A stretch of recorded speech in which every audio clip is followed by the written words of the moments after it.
Welcome to the Karen Mitches podcast. Hola, hola, hola. Today's guest is Kalin T. Spence. Yeah. How are you doing, people? How you doing, Karen?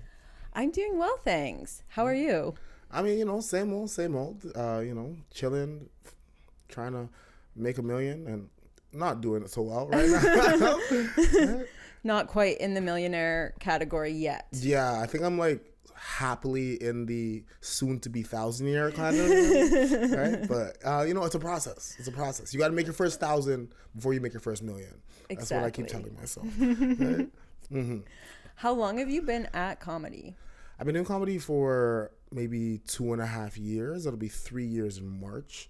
Yeah, it's one of those things. I've been around comedy for a lot longer. I've been around comedy for like maybe 5-6 years.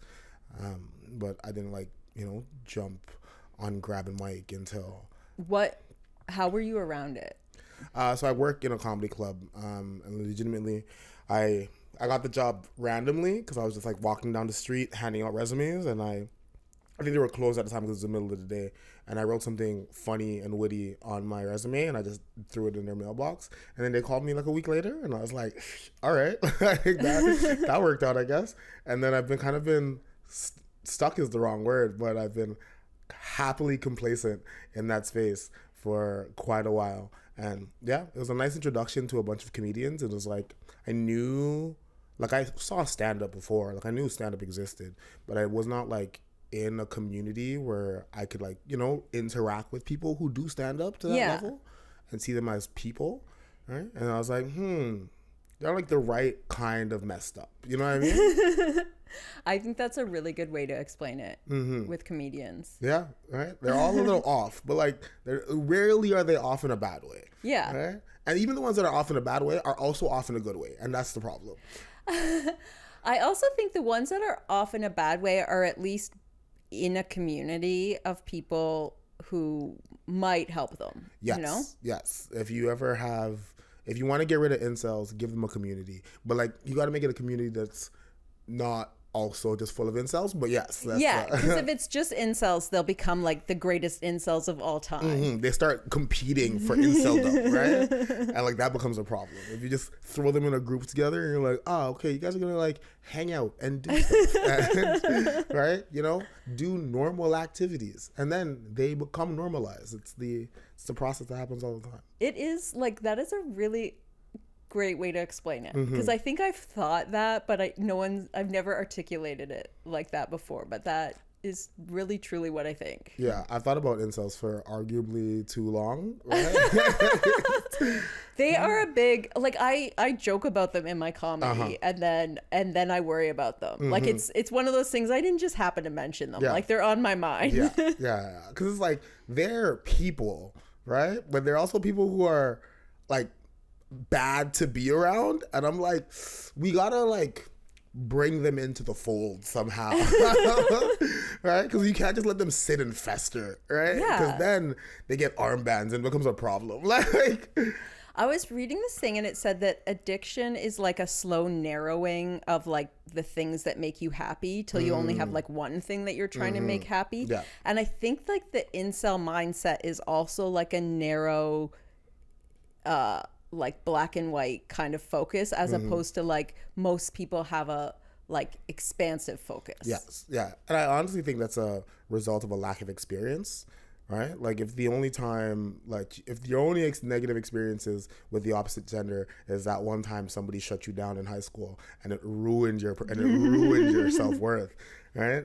Some people carry that with them for a long time, and it's traumatic, but it's also come on, get over it. What do we doing? Did you ever have a formative experience that you thought at the time had ruined you or your life, and then you later looked back on it as just a bump? No. Yes. Right? It's hard to say, because I think generally to speak, I've had a very good life. I've been broke. I'm still broke. But overall, I think my life has just been on a really good pace, on a really good vibe.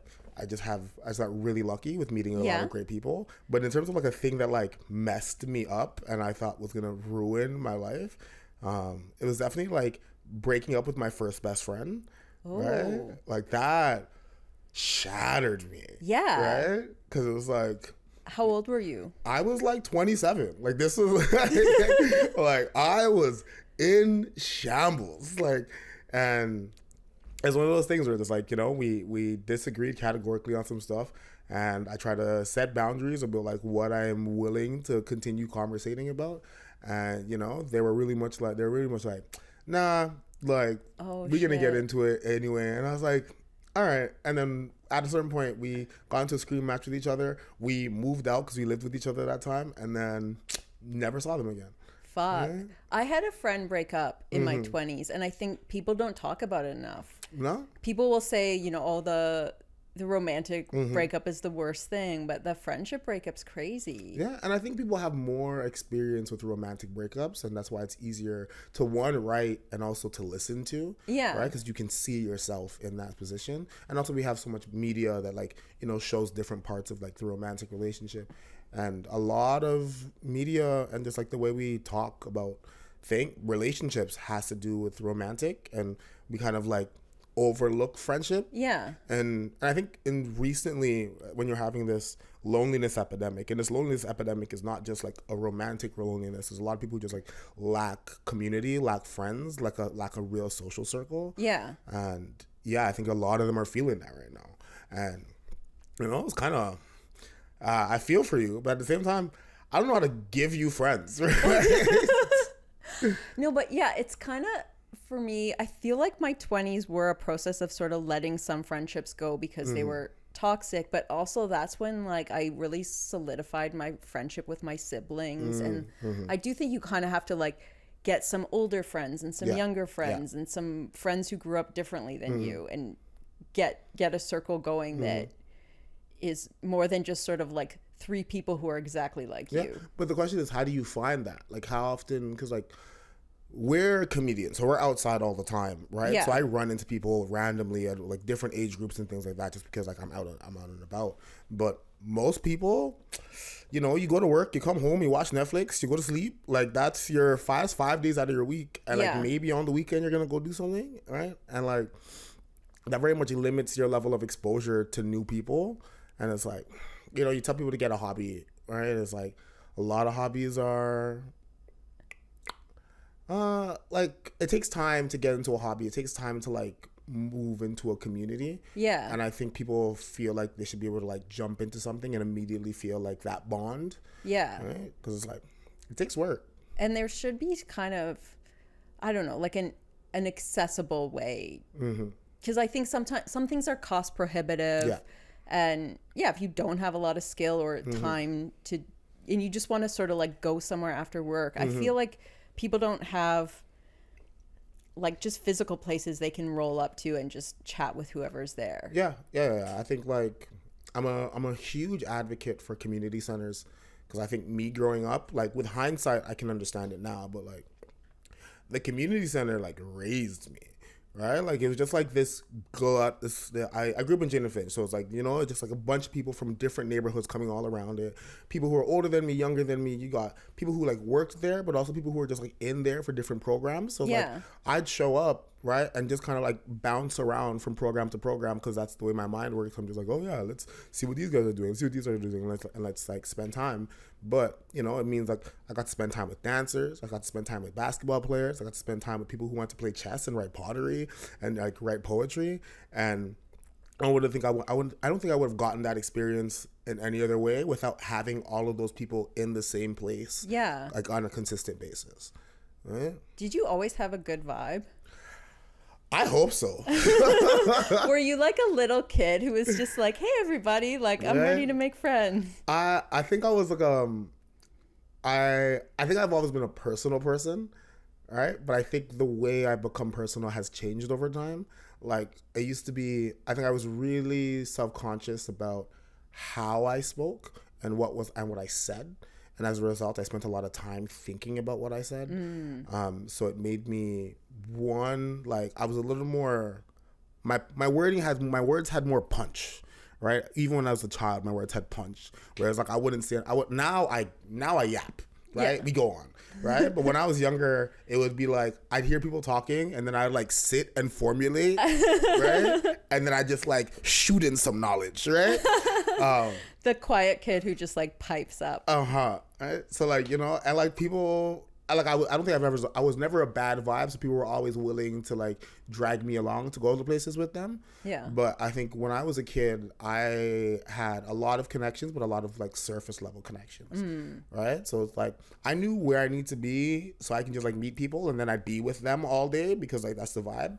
But it was never a matter of like, I didn't ever have people calling me and be like, yo, you gotta come to this thing where we're going to this thing right now. I'm like, all right, but, right? It was more just like, I show up and then I'm out with these guys all night, or I end up like following with these guys and I'm out with them all night.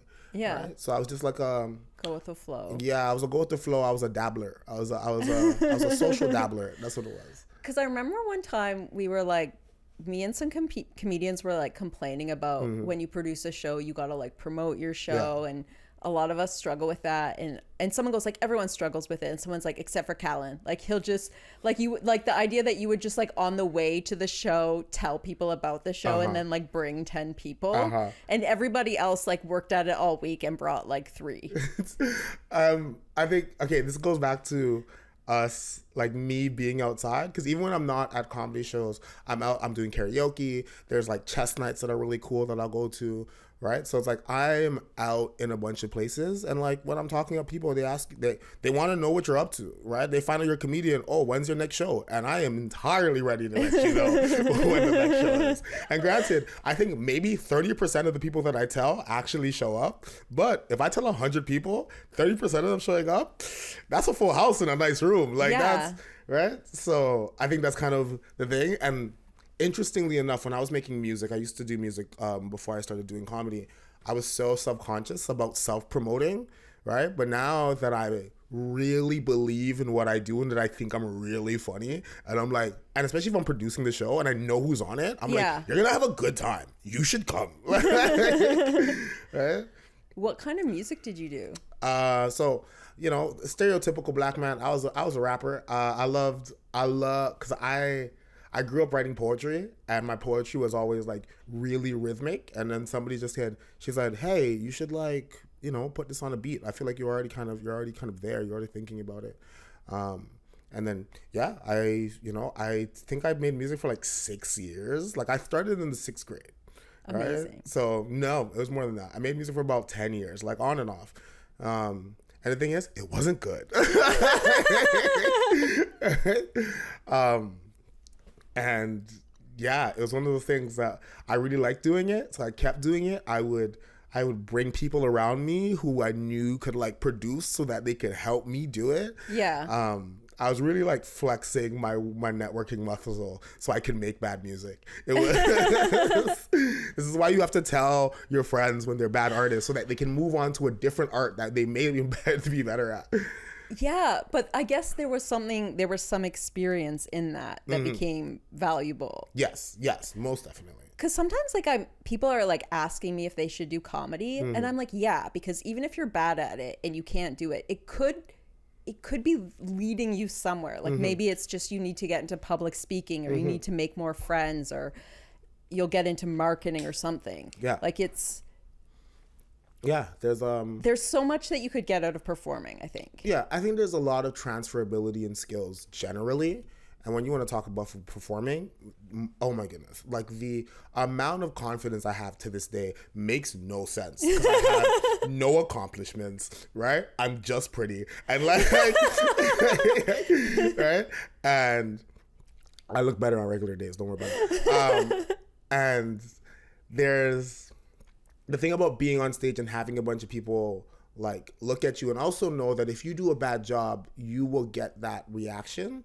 So like you get the feedback of how well you're doing. So when you go on stage and you do a good job, you leave with your chest higher, right? And at a certain point, you've been doing it for so long that before you even get on stage, your chest is higher because you're like, oh, I'm confident in what I do. I know what I'm doing. And like we perform all the time, right? Whether you're on stage or off stage, you're performing, right? So then if you can just carry that energy, like, oh, if you know you can perform on stage, why can't I perform in this room with you and the 3 other people who are here and we're having a conversation. Yeah. Right?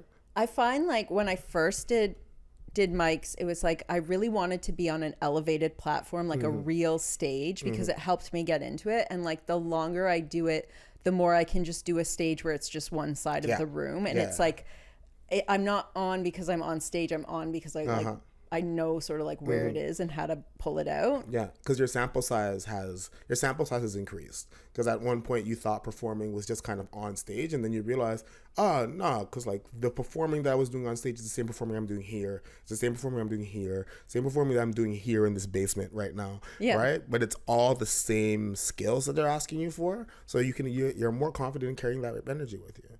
Right? It's sweet. So yeah, do comedy, but ideally do it for like 2 weeks because I don't need a lot of you guys here. Right?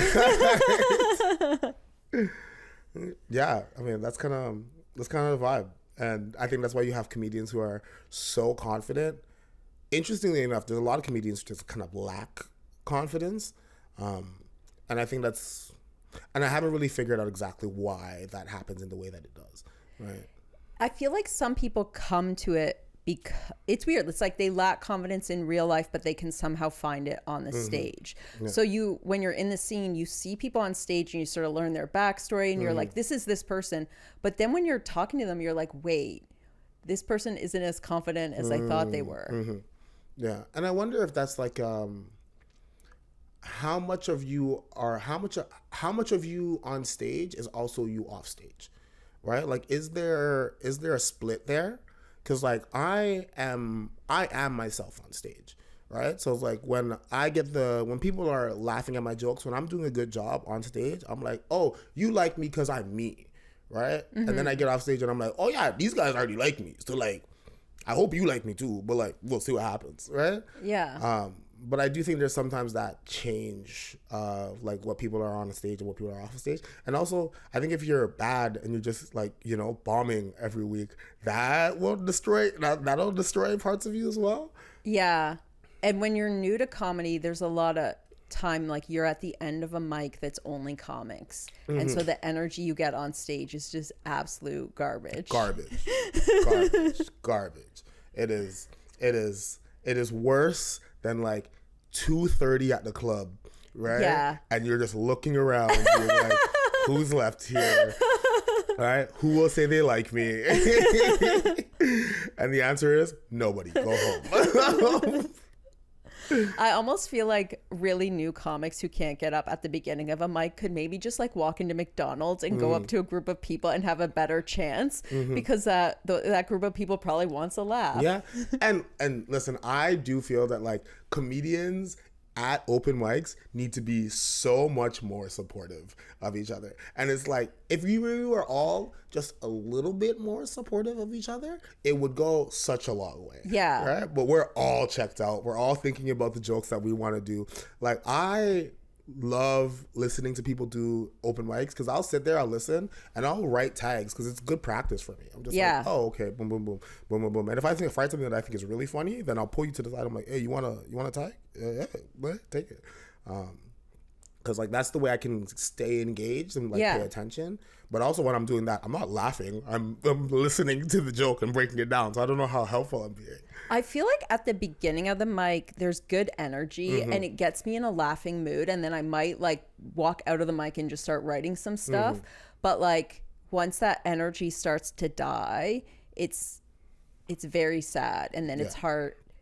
I run my own mic and we decided to cap it at 20 people just because I think nobody can go on and on for hours and still have a good mic at the end. And then I think if it's short, maybe more people will stick around after their set and like be an audience to people, because you need to have people who want to laugh. Yeah. And like there's the thing about when shows go on for too long, because I don't think it matters whether it's an open mic or it's a show. Like after you hit about an hour and a half, right, the energy in the room is gone. Right? Like there's a reason why like comedic movies are not 2 hours long. Yeah. Right? They don't need to be. Eventually you're tired. It doesn't matter what, you could be telling great jokes. You're 2 hours in, I'm finished. I need to like relax. Like laughing requires energy. Yeah. All right. That attention requires energy, and eventually you just get drained. You gotta change your room from one thing to the next, right? But yeah, and I think comedians are just like constantly comedy brained. Where like you've either been thinking about comedy for at least 2 hours in the day, yeah, right? And now you're sitting here looking at the show. You're like, I'm already gone, right? You've already lost it. But that's when you have some like great hosts who can come in and just like swing the energy right back really quickly. And honestly, jealous, like, because I'm like, I can't do that. I walk into a room, if y'all don't have energy, I'm like, I start off, I'm like, hey, da, da, da, da. I'm like, oh, this is what we doing today? All right, fuck y'all. Let's get down and dirty. Yeah, I very much get sucked into whatever everyone else is feeling. So do you think that writing poetry helped you with comedy? I said earlier about how I used to obsess over my words, and I think that's a product that's what turned into poetry, and then eventually turned into rapping, and then eventually turned into comedy. Of just like, I think the power of words, right, is something that's like a really strong theme in my life. Of like, is it something that I'm really obsessed over? I can talk about linguistics for hours, right? So it's like, poetry was like the first opportunity for me to be like, all right, so this is, how do I get you to know exactly how I'm feeling, and to do it in a way, and not even to know exactly how I'm feeling. How do I get you to understand how I'm feeling using this as a device, right? Because whether that device is just like an analogy, a metaphor, it's like, I feel like this, I need you to understand how I feel, but I don't know if I have the words to say that directly. Yeah. So how can I banter around it and like produce a theme that you'll understand? And I think that transferred.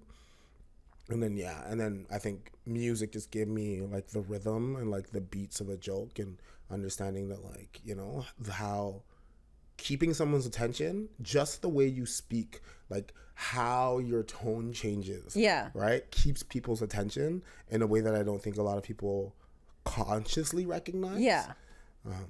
Because like, you know, you're talking to somebody who's monotone, right, you start to drone out, right?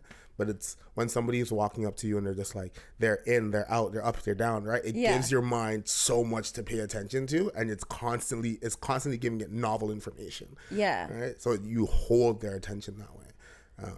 I think there's something too, like when I first started writing, I'd write these little TED Talks, like little arguments, and then I'd be like, I hate this. It's not, I wouldn't want to hear anyone else say this, and I hate that I wrote it. And then like, what I started getting into was like, this is theater, you know, like it's not an argument, it's theater. And then it kind of like, it's that like what you're saying, like the emotion you evoke as opposed to like the argument. Like, how much do you know about like Plato and Socrates?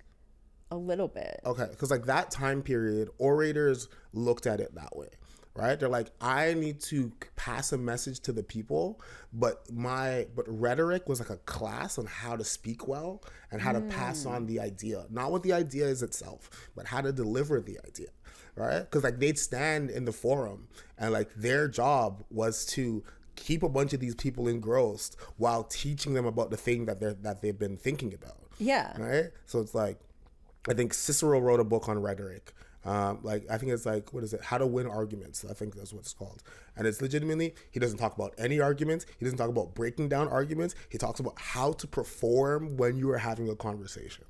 Right? And I think they used to teach rhetoric, like in school.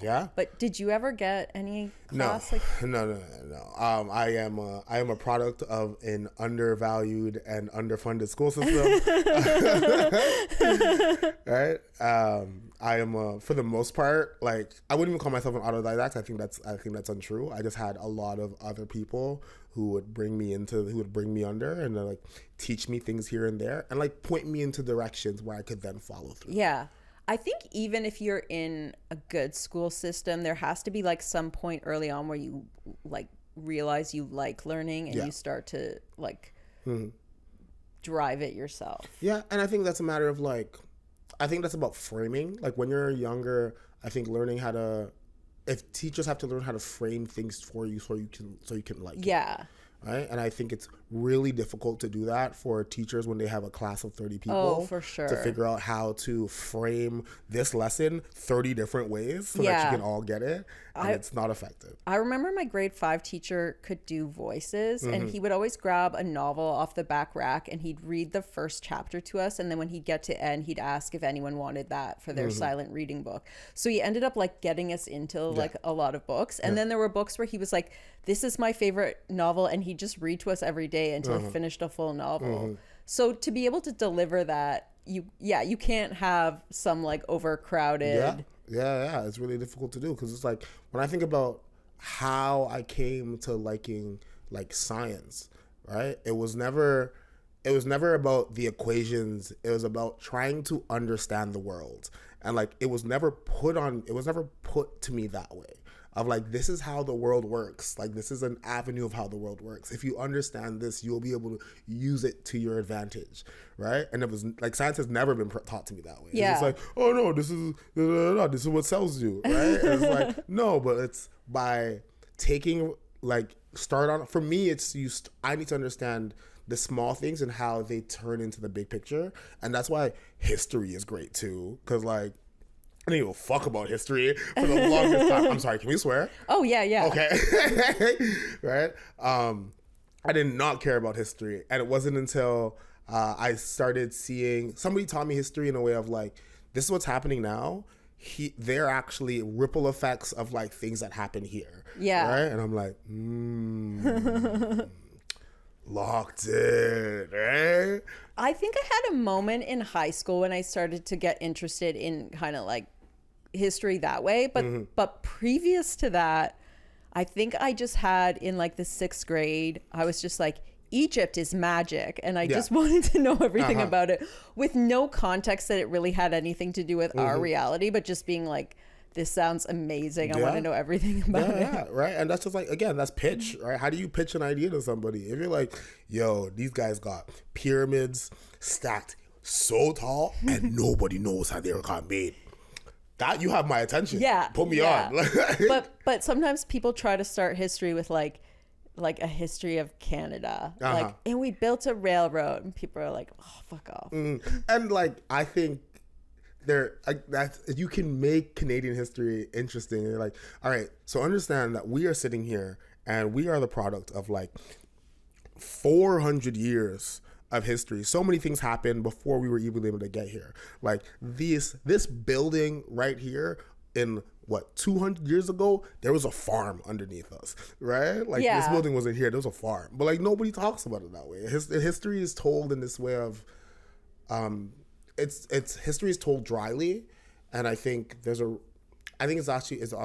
just like a product of testing and like how do you keep track of everybody being like, we have to figure out some way to ensure that all the students are being kept on some kind of course. Yeah. And it's really difficult to do that without like, oh, they need to know when Canada started. They need to know like who the first prime minister was. And then it becomes measuring like how many facts they retained as opposed to like, because actually the best thing I ever remember about Canadian history in my schooling was like we went to visit a longhouse and I was like, oh my God, I want to know everything about like Indigenous people before we got here.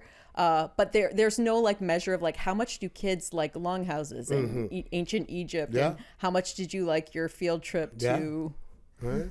And I think it's like if you look at historically the way history was taught in other cultures was through stories, was through mythology, right? And it's like that's still very effective because everybody likes a story. Yeah. Right? You can tell a tantalizing story, right? I think it was Western Africa. There were a group of individuals called griots, and like their entire job was to move from village to village, and they just had like a back catalog of stories, and they would just move from village to village, spend a week with them telling all their stories. We would gather around, learn it, go listen, blah, blah, blah, and then you just move, and that's how you would keep your history going. And like they would collect stories as they were there, and it was an exchange, and it was right, and that's how you kept people caring. Yeah. Right? That's amazing. I think also we find American history easier to remember because we have like American movies and TV that keep bringing up their history, but we don't have, like, no one's done a really cool Louis Riel movie yet. Yeah. And to be fair, American history is the way Americans tell their history, so incorrect. Right? It's But they're good, like myth makers. Yes. And that is a skill. The American propaganda machine is unrivaled. Like, nobody does it better than America. There are countries who don't know anything about the surrounding nations around them, but they know so much about America. Like, Hollywood would make, like, you know, give me a political theorist, cream their pants. Like, it's we're talking about getting a message sent through and like being really clear on what that idea is. Like, the amount of people who come to America every year, both legally and illegally, because they're just like, this is where dreams happen. This is what, if I want to be a lawyer, I got to come to America. If I want to be a doctor, I got to come to America. I was like, all of those things exist elsewhere. Yeah. Dreams, freedom, the pursuit of happiness. Yeah. Like, we have that elsewhere. Yeah, I'm like, because I remember somebody asking me, like, what's the Canadian dream? I'm like, the Canadian dream is the American dream, because the American dream is just everybody's dream. Like, it's not that it's just in America. Like, everybody just like wants to, you know, have a decent house, live with their form of a family, right? And kind of like spend the rest of their lives being happy and fulfilled, right? Yeah. And go on. And it's like, but America was the first one to put the stamp on it, so. Have you thought about living elsewhere? Yeah, I thought about living elsewhere. I think, one, doing comedy, there's definitely a glass ceiling here, but I'm not really worried about that glass ceiling until I'm touching it. Yeah. Right? Like, I think there's a lot of people are like, oh yeah, I'm just gonna get up and leave. I'm like, first, be successful here. Like, it's yeah. Right? Don't worry about it. And there's also like, there's something about living in another place that I think we don't fully appreciate. Right? Like, I moved out of the city when I just finished high school, and I like moved, and I was like living in a university town for like 4 years, but I was like there by myself. It was just like thing, and like finding how to readjust yourself and find all of the ways to fulfill your needs again that you're so used to already having access to is very different. But I think it's a very big teaching moment. Yeah. Right. And like, I don't think we realize what like the pace of Toronto is like until you leave and you understand that like, oh, other people aren't living at this speed. Yeah. Right? Like, you're so used to just being on the run up and down. Like, I'm going to be running up and down all day today. Right. And I love that. Right. But also, I was talking to my friend who grew up in Italy, and she's like, you guys just like chill out. Like, yeah. You guys don't just like go to a cafe and just sit down for 2 hours for no reason. And I was like, fair, because you're lazy. Yeah. But like, I come from London, Ontario, which is sort of a medium-sized city that then also has a bit of small town personality, because it gets a lot of small towns moving in. Yeah. And so coming to Toronto like was like a big important thing in my life. Yeah. But I think I could have gone anywhere. Yeah. And just by it being a different place, like you realize like what part of you stays the same when you go somewhere else, and like a lot of your values, it just like you forget them because you're not around the people and things influencing it. Yeah. Right. And it's like, and then I think it's hard to know which parts of those are you until you leave. Right? Because like, you are fully immersed in your society. There's no really any other way to do it, and you won't realize that the things that you kind of held dear were kind of only surface level until you leave. All right. So I think everybody should leave. I think everyone should like leave and live in a different place at least 3 times. Right. Yeah. And I think that's like that's me saying this. I have not done it. Right. But I've like done the math in my head of like, how many times does it take you when you get up and move from one place to another? It takes time for you to find your new place, settle, remove the new things, prosper in that space again. Yeah. Right. And then you have to do it again. right? And then you're constantly taking new skills with you. And also, I'm probably biased because like I'm an extrovert, so like, you know, maybe telling an introvert to like, yes, and drop your entire social circle and do it 3 times, like that might be insane. But an introvert might do well if they're kind of, a lot of their social stuff is like just talking to certain people, and they can still talk to those people on the phone. Yeah. And they can be a homebody in their new city. Right. You know, you move to Dallas, but you still call everybody else. You have your time period. Pick up your cat, and you still got your best friend with you. Yeah, and then you're good to go. And then, you know, you're just like, all you have now is different scenery. And yeah, maybe that works for you. Are there any international places that appeal to you? I want to go to Madrid. I want to go to Madrid so bad. Yeah? Why Madrid? So Madrid has like a really long history of just like so many cultures coming in and out of it. And a few of my friends had dropped by, and they told me specifically that like that's a space that I think you'd really love, because I love the diversity of Toronto. Yeah. Right? And I'd want to keep that, but the diversity in Toronto is different than the diversity in Madrid, where you have like long lines of families from different places who have all kind of been here for an extended period of time, but have kept what they brought over with them, and also like mix that in with everybody around them, right? Like here in Toronto, I feel like here in Toronto, I think you show up and you are like, I'm Jamaican. Yeah. Right? I wasn't born in Jamaica, but I'm Jamaican, right? And you can talk to other people and they're like, oh yeah, like I'm Polish, da da da. But like you go to Madrid and like they're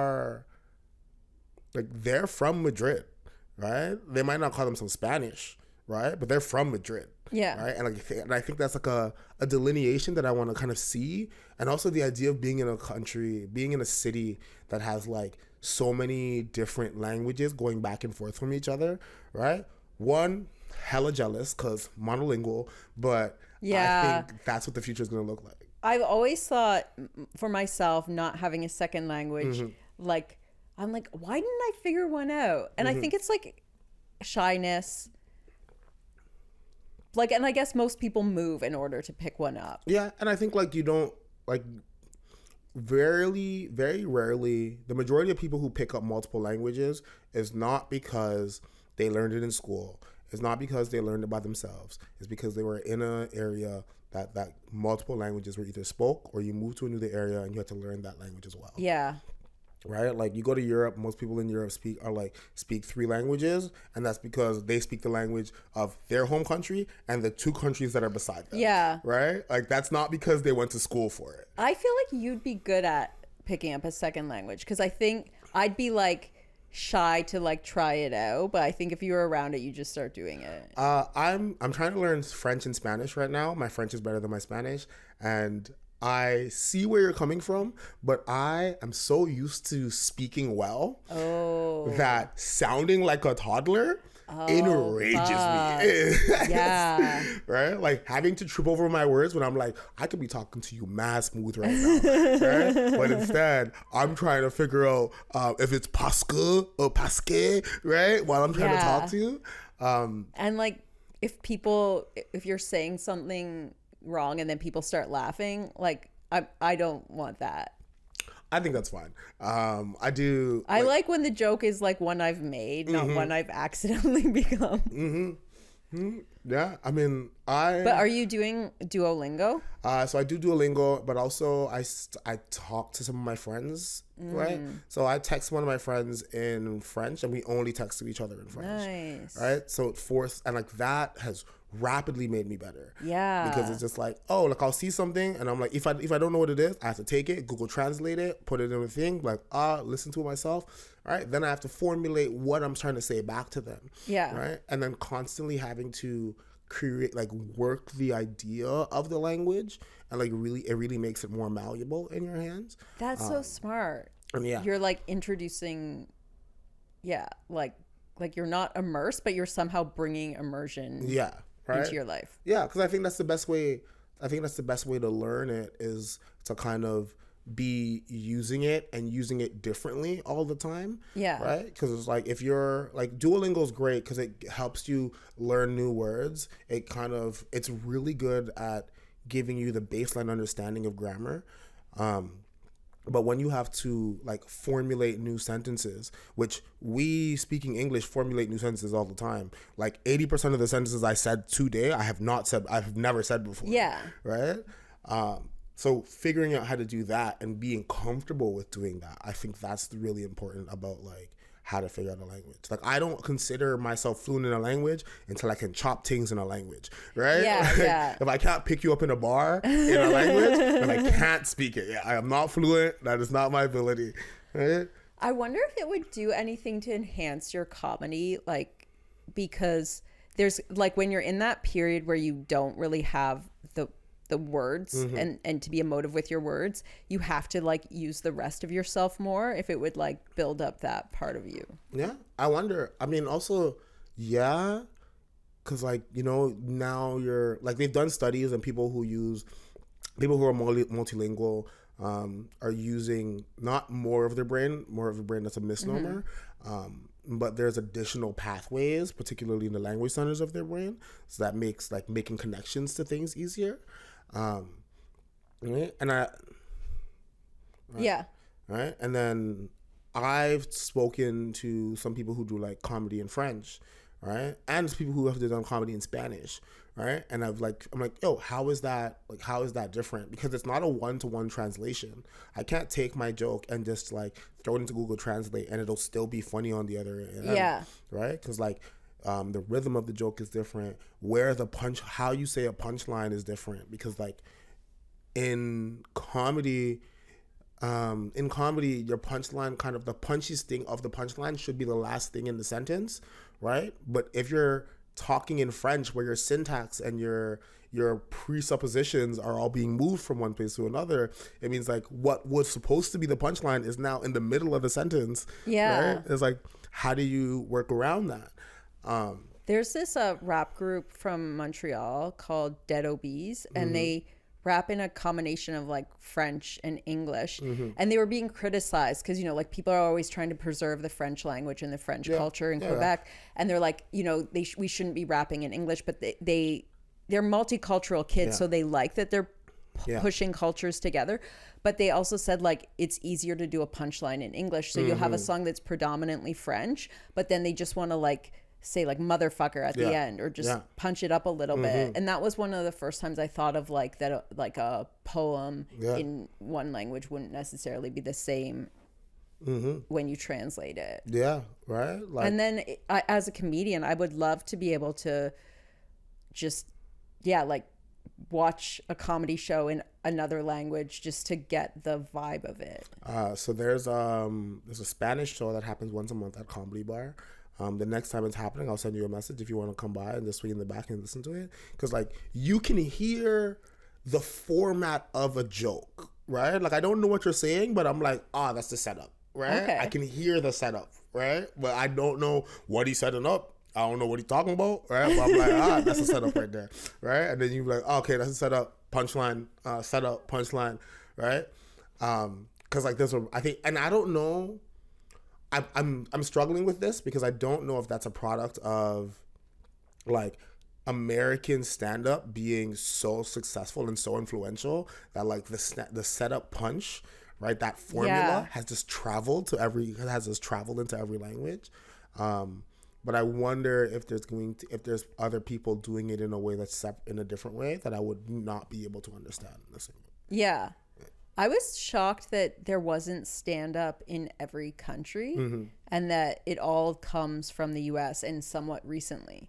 Yeah, stand-up is a really new art. It just like, because it's been around for as long as I've been alive, so I never thought it through. But it didn't occur to me like it was new and that it was expressly American. And then it's interesting, like, because I think most places sort of know about it, but like it's really like, seems like Brazil, India, like, there's certain countries that like it made so much sense to them and they just immediately started doing it really well. Well, I think like on one point, every culture has humor. Yeah, like humor is a universal human experience.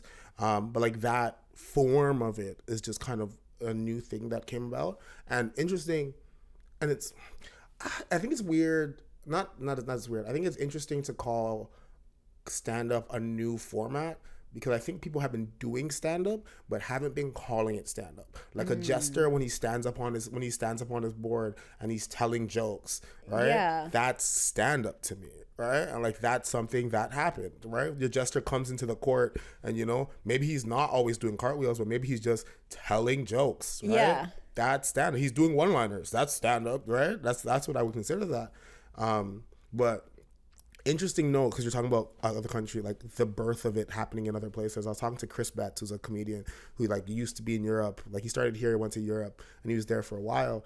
And he's like, yeah, there were just guys who like, they would just be like the Carlos Mencia guy. Like they would just go on stage and just do Carlos Mencia's jokes, right? Because they didn't understand that like it had to be new material. Oh shit! Right? So they would just like have a guy who just does Louis C.K. and he would tour and just do Louis C.K. bits, like a cover band. Yeah, right? That would be so weird if you're Louis C.K. and somebody's like, yeah, there's a guy in Europe who just does your comedy. Yeah, right? He doesn't say he's you, but he does say he does your jokes. Like that's kind of his vibe.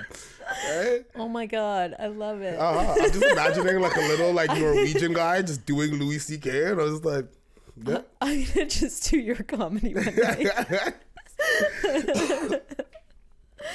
Oh my god. Yeah, right. So it's a interesting, and like I think as time has went on, like they've kind of developed their own styles and things like that, right? But yeah, I mean, and I think that makes complete sense, right? Of like a cult, like a art form popping up, and the first thing that people do when they hear it is like, oh, we're making covers of it, we're doing it, right? So we're gonna figure it out. But comedy, stand-up comedy is so based on like your perspective and your ability to write and your ability to formulate your own ideas. Yeah. That like it's kind of weird to do that. But if you're not attached to the community in that way and hearing them talk, all you do is see the performances. Yeah. Right? And I think there's a bunch of things about stand-up that people don't get because they see the final product, so they don't get how it's done. Yeah. And like part of it goes back to that, like that there's not arguments in it. Mm-hmm. Like I think people see something political and they think like, oh, they're explaining their political opinion, but you're kind of just like hitting a drum that like promotes that opinion as opposed to really like laying it out. Yeah. I feel like angry comedians are having fun on stage. Yeah. Like there's so many there's so many just like aspects of it. Like if you're not around the community, I don't think you would figure it out. Well, it's one of those things where like similar to acting, where if you do a good job, people don't realize that you're acting. Yeah. Right? Like I was talking to this about my friend the other day, and like Joffrey in Game of Thrones, he got death threats because he was doing his job so well. Yeah. Right? People thought he was terrible. And that must have been traumatic because he was so young. Yeah. But I think I've had this too where I'm talking about an actor and people are really hung up on like, oh no, but she is that person. And I'm like, I think that's a character. Yeah. But people will know you for one role more so than your other roles and really see that that's probably the real you. Yeah. They're like, no, I really liked her in this, so that's probably what she's like. Right? Yeah. And I feel like that's the equivalent of calling me a bad actor, right? You're like, oh, you think I just couldn't be a different person? Like, my whole job is like putting on a face and becoming somebody else, right? You're like, no. Jim Carrey, he's the mask. Like, that's just his person. That's just who he is, like, all the time. You're like, oh, okay. And then you hear that too with comedians, that people expect them to be as funny as a person as they are on stage, which must be so hard. Yeah, right? Because like when you're funny on stage, you've crafted your material over weeks, if not months, if not years. Yeah. Right? And then they're like, yeah, but we were talking and like, he didn't really crack any jokes. Like he wasn't really that funny in random conversation. I'm like, I didn't have like warm-up time for this conversation. Right? Yeah. And a lot of people, when they're performing, they're like in a kind of manic version of themselves. So to try to pull that out at the gas station because your biggest fan is there. Yeah. And like, it's interesting because comedy is so much about like your own life and your own perspective and things like that. Like I do think sometimes you see comedians on stage and you're like, okay, that's who you are, right? And for some of them that is, but it's usually like a turned up version, right? Which is why I feel really, I'm really cautious about comedians who do like really edgy material, because I'm like, I don't know if this is how you actually feel. Like, because if you spend all this time writing edgy material to like this extent, I'm like, how much of this is actually what you feel versus like you being like, oh, this is my character. I came up with a bit. It's like, how fun is it? Because like I spend little to no time writing racist material, right? Because I was like, oh, right, I might have like a throwaway, but like, blah, blah, blah, blah. But if you show up and you're giving me 30 minutes of just like, I'm like, I don't even know that many slurs. Like, what do you? Yeah, like, why was that? I get it with people who are like just trying comedy, yes. and they just they think, oh, I gotta say something shocking. Yes, they just come out and say horrific shit. But yeah, it's weird if as you develop, you don't move on from there. And that's the thing. It's like like I don't want to police people for their jokes. Like, I don't believe in it at all. Like, you know, do their jokes and then the crowd will give you the reaction and tell you how good it is. But I think it's interesting when you see like successful comedians who do really like cringe-worthy bits, and then later on we find out kind of a bad guy. Right? I'm like, cringeworthy but still hilarious, right? And then we're like, oh, you were jerking off in front of people and nobody without their permission. Now it's coming together. Did you watch Hannah Gadsby's Nanette? No. So it's her like stand-up like hour, but she kind of breaks from the form, and her argument is that because comedy always has to have a punchline, you oftentimes get away from the truth of the story because you have to like punch end it with a punch. So then I kind of think about like the way people might see me on stage. Like some stuff gets lost because something I might have actually felt more like deeply or nuanced about just becomes like. But then it's definitely like the things I'm touching on to me feel like wildly personal. Yeah. Even like they're just things I like imagining or thinking about, or they I don't know how to explain it. It's like it's never accurate, but it's always deeply true. So it's weird. Yeah. And that's like, I think a part of it has to be true for you so that you don't get bored of doing the material. Yeah. Right? Like, you can only tell the same lie so many times and then be like, all right, I'm done with this. Right? Like, it's like a part of it has to be, and also like you're going on stage and like there's a value in that of like bringing an idea to the stage, right? Like, it's like you're bringing that idea to the stage because it's important to you, it's valuable to you, valuable enough that you wanted to share it.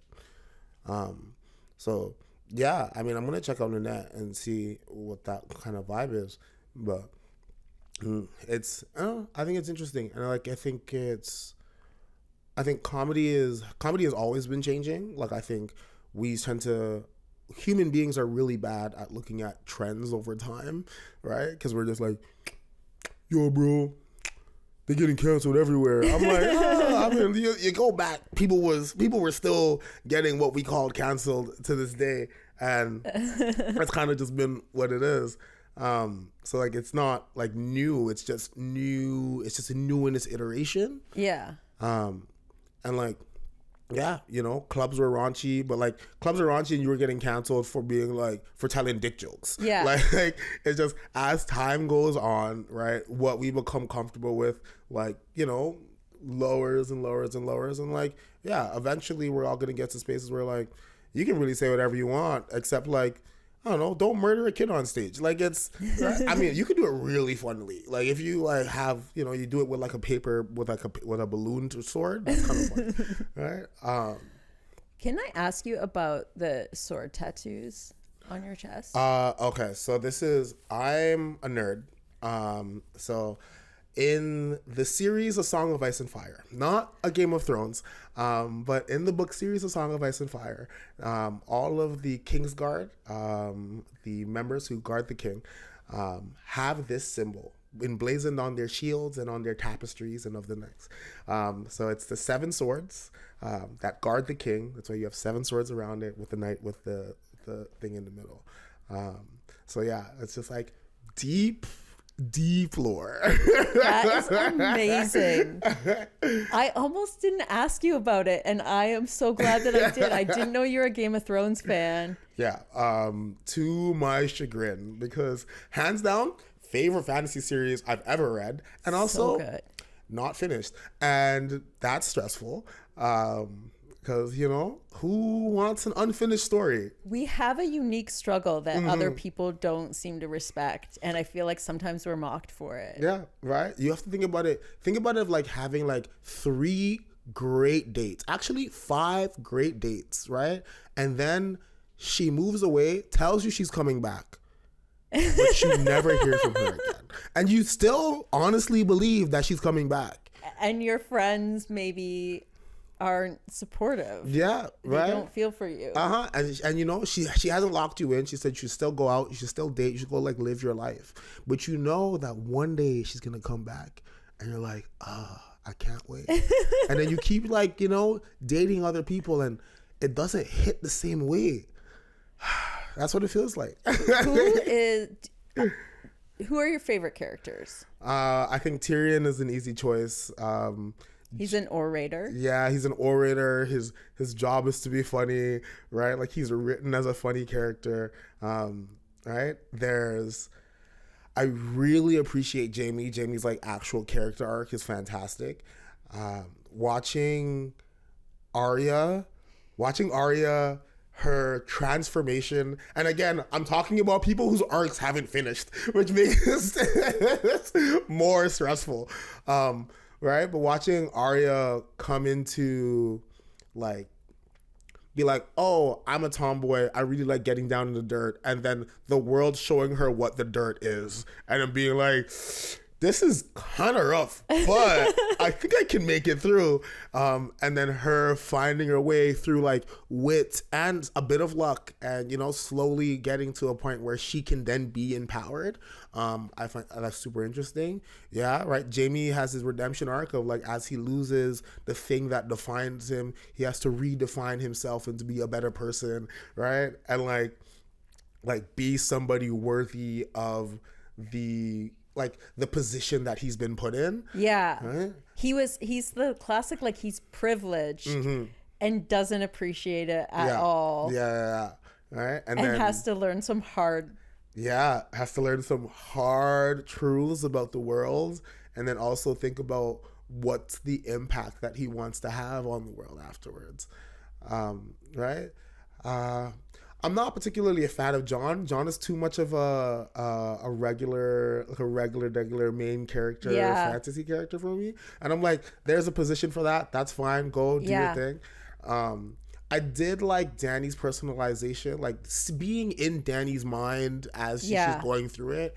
Like, I'm a lot more sympathetic to her, where I'm like, shorty 13, and she's trying to like run a country. I'm like, you gonna fuck some shit up. Like, the chapter where she is first like with the Dothraki and like you kind of get the sense of how foreign and weird it is to her, and then you see her like fall in love, and suddenly she loves the smell of grass, and like she's amazing at riding. I was like, this explains the way you like acclimatize to something well. And I didn't really care for the Dothraki. Like, I'd seen the show first and I wasn't excited by like horse lords or whatever, but then when I read that chapter, I was like, oh my god, the Dothraki are everything. And I was like, and it explained me at 13. Right? It's like Dany, if you are going to a new school, like Dany's experience perfectly encapsulates that. Yes. Right? Of just like, you walk in, everybody's weird, you don't really understand what's happening here, and then like you're a few weeks to a month in, you're starting to come into your own, and then you're hitting like 12th grade and you're like, nah bro, this is my spot. Like, I'm that bitch. Like, right? I love me some fantasy. I love the way George R.R. Martin like thinks about prophecy and magic, and like brings these ideas. Like, it's really solidified. Like, I play a lot of Dungeons and Dragons, and it really like solidifies how I want to build worlds. Yes. Right. How I like the magic can be such a spectacle, but I think when it's done on such a smaller scale, right, with different people doing it different ways, and like, you know, nobody's doing something that's can like topple a government. But if they're all working in tandem with each other, they can slowly make moves the way like how a nation will move. And yeah, you know, it feels to me like the most realistic historical story ever, because even though it's made up, it's just the way that like myth and politics and spirituality like and small scale human events like merge together. Yeah, right. And I think because like George is a history nerd, and like the more I like started consuming things around the books, right? Like podcasting and things like that, you start to find out how like certain events that happened are allegories to events that has happened in history. And it's him trying to like piece these things together. Like, what is it? I think it's like the War of the Five Kings is an analogy to a war that happened in England at a time where you had 5 different people vying for the throne, right? And it was legitimately just all people who are cousins of cousins, being like a dispute over like the hereditary. About like, hey, listen, you know, we can all like we all have a legitimate claim to this thing right now. We're all gonna fight over it, and ideally one person's gonna get out in the end. So it's just like, I think he writes really great stories, and I think I really hope that he finishes it, because I'm very much looking forward to it. But at the same time, I'm like, I'm happy with, like, you've already given me something that I'm happy with. Right? It's like people who are yelling at Rihanna to drop a new album. I'm like, listen, Rihanna gave you what, 6, 7 albums already? More than you ever deserved from her. Listen, just take it and run with it. You know what I mean? Like, like, just be happy. Like, you can still put on Auntie whenever you want, anytime you want, and it's still gonna hit. Desperado still slaps, right? Yeah. Okay, amazing. This is, I feel like, the perfect note to end on. Thank you so much for being here. No worries. Thank you for having me. And anything coming up in November?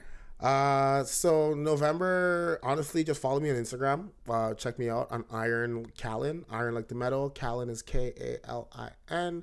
I post all of my shows on there, and you can always check me out because I'm always just dropping new little tidbits and stuff like that. And you know, I'll be posting a lot of memes.